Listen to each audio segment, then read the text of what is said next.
Hoje eu tô aqui para falar do nosso quinto herói da fé, da série dos Heróis da Fé, do livro de Orlando Boyer.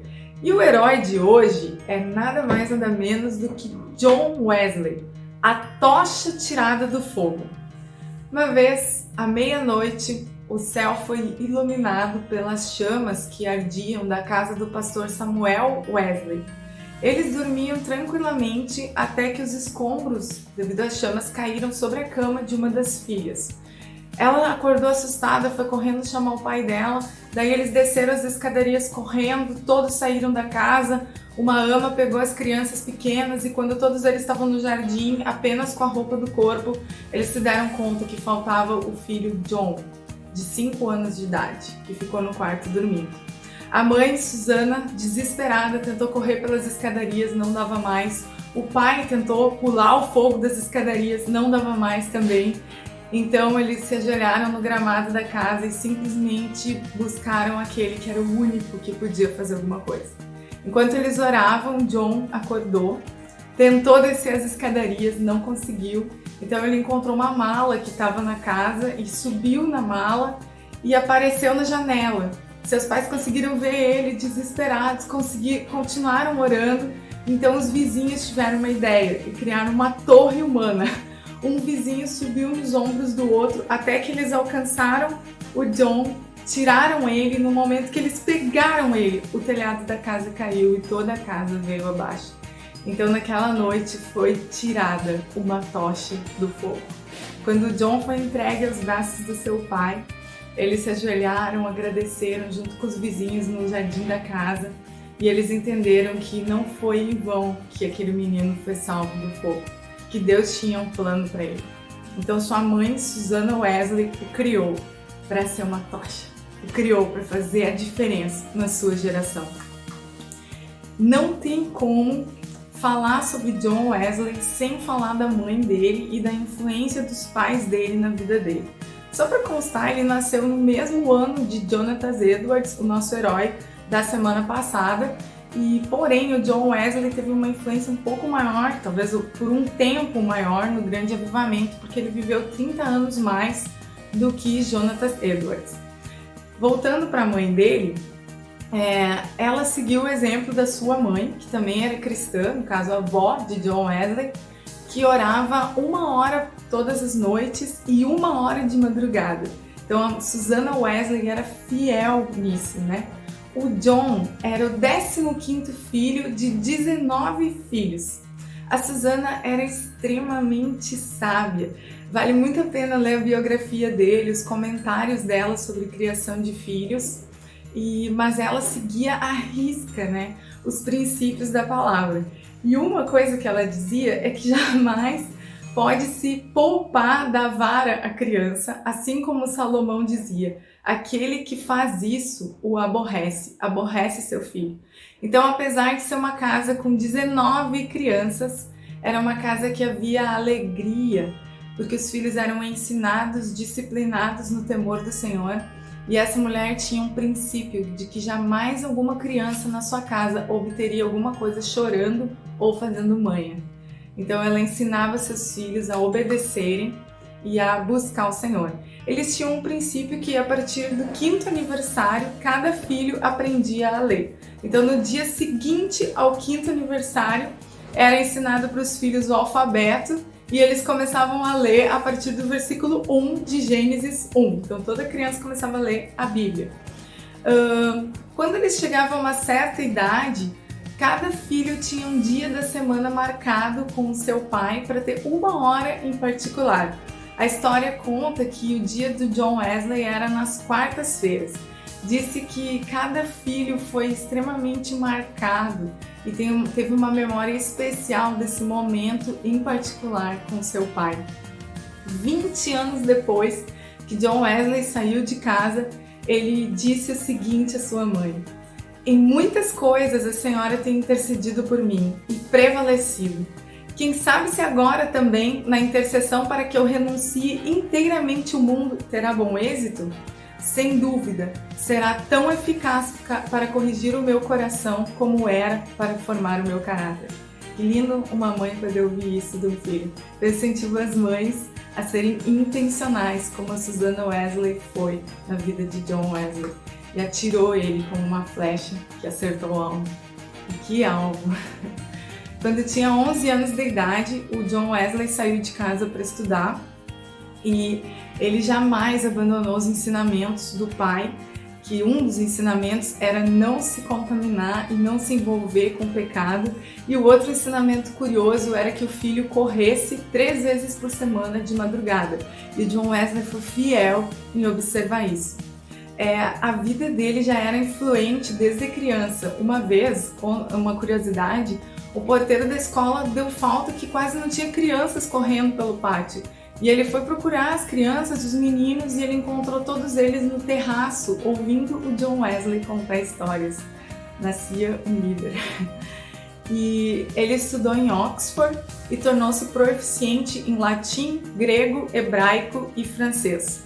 Nessa época, ele escreveu o seguinte: comecei a reconhecer que a religião verdadeira tem sua origem no coração. Reservei 2 horas todos os dias para ficar sozinho com Deus. Participava da ceia do Senhor de 8 em 8 dias. Guardei-me de todo o pecado, quer de palavras, quer de atos. Assim, na base das boas obras que praticava, eu me considerava um bom crente. Nesse tempo, o John Wesley acreditava que ele seria salvo por meio das boas obras. E ele se sentia seguro por isso, por causa dessas práticas. E às vezes ele se comparava com outros cristãos, então ele estava melhor que eles, ele se sentia tranquilo. Em Oxford, ele também liderava, e participava de um grupo de estudantes que eles oravam, estudavam as escrituras diariamente, jejuavam nas quartas e nas sextas, visitavam doentes, encarcerados, e o John Wesley costumava dar boas palavras àqueles que iam ser executados antes, na hora da morte, assim, ele ia lá e acalmava o coração deles. Todos os dias eles também tinham a prática de orar sozinhos. Isso a gente está falando de estudantes universitários, zelosos pelo Senhor, zelosos por ter uma experiência com Ele, zelosos por conhecer quem Ele é, zelosos por agradar.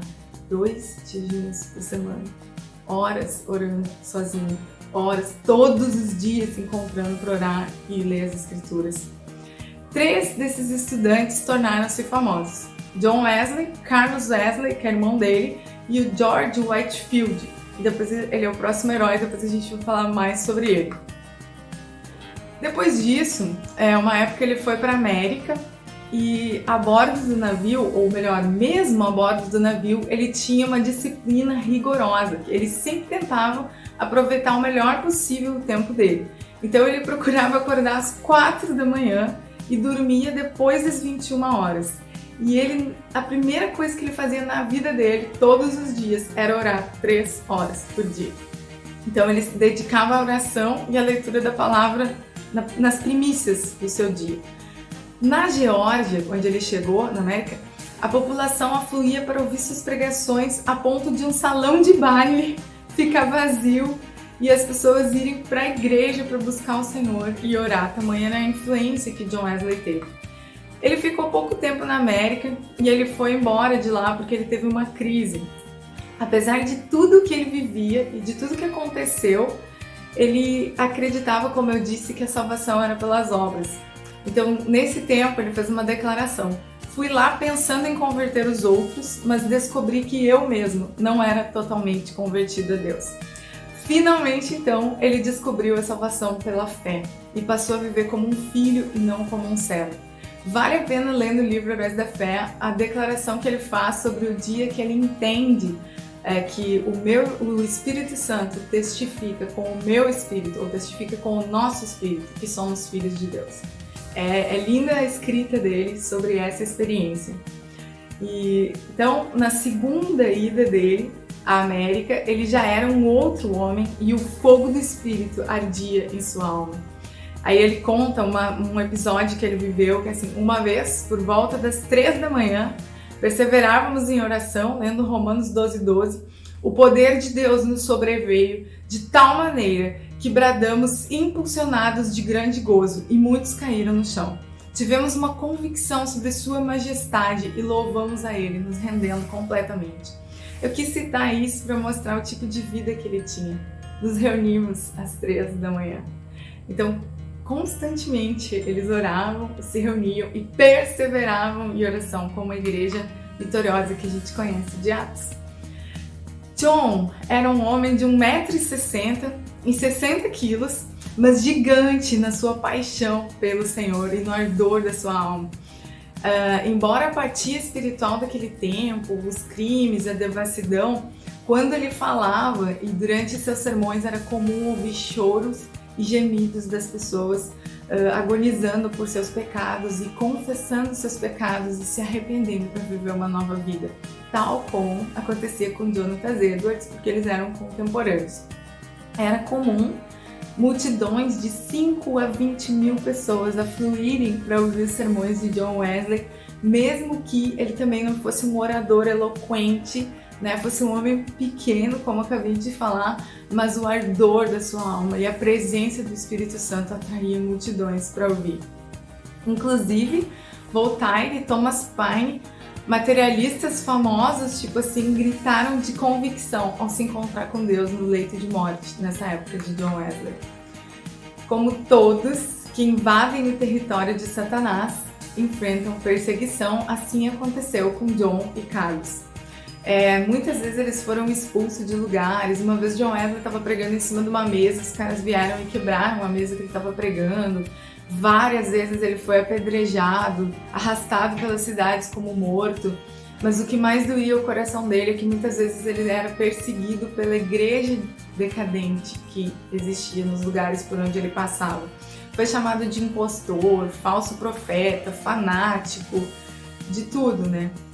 Teve uma situação curiosa que quando ele voltou para a cidade que ele nasceu uma vez e foi visitar a igreja que o pai dele tinha sido pastor durante anos, eles não deixaram ele pregar e o nome da cidade é Epworth.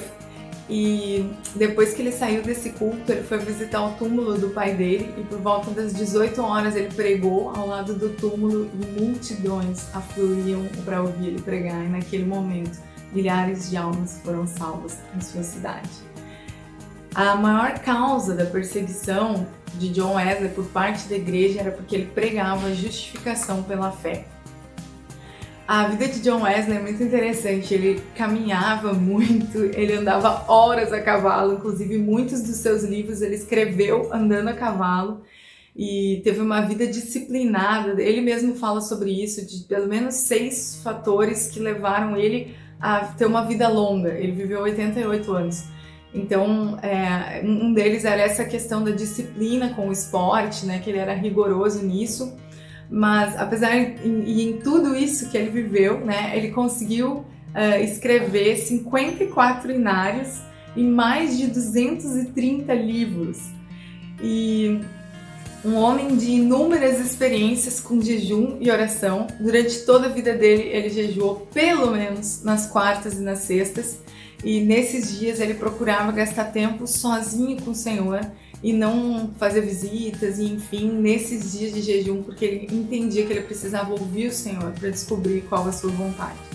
Em 1790, ele pregou pela última vez: o reino de Deus está próximo, arrependei-vos e crede no Evangelho. Disse que a palavra se manifestou com poder e as lágrimas do povo corriam em torrentes. Nunca John Wesley perdeu a paixão pelo Senhor e o fogo do Espírito que ardia nele. Entes queridos partiam e John foi ficando. Inclusive, uma situação muito triste da vida dele foi quando ele perdeu o irmão dele. Ele tinha 85 anos e disse que ele chorou muito, assim, porque dos 85 aos 88 ele teve que seguir o ministério sozinho. Mas, porém, no dia 2 de março de 1791, esse herói concluiu sua carreira terrestre. Um crente que presenciou esse momento disse: a presença divina pairava sobre todos nós. Não existem palavras para descrever o que vimos no seu semblante. Quanto mais fitávamos, tanto mais víamos parte dos indizíveis céus. Diz que durante um bom tempo do funeral dele, ele manteve esse semblante de quem contemplou o invisível, de quem está em paz, porque cumpriu sua carreira. John Wesley nasceu num lar onde não havia abundância de pão. Durante sua vida ganhou fortuna com a venda de seus livros, com a qual contribuía para a obra de Cristo. Ao falecer, deixou no mundo 2 colheres, uma chaleira de prata, um casaco velho e dezenas de milhares de almas salvas em época de grande decadência espiritual. Me inspira a vida dele completamente, porque nós também vivemos épocas de decadência espiritual, vivemos época de pânico da sociedade e o que a gente vai fazer? Será que é possível fazer a diferença? Será que é possível ver a igreja ser o que ela nasceu para ser? Alguém precisa orar. A gente vai ver até o 20º herói. Todos eles tinham uma vida comprometida de jejum e oração. Vocês vão ver repetidamente jejum e oração. Não é por acaso que nasce um herói. Espero que esses vídeos estejam edificando vocês. Até a próxima semana. Deus abençoe.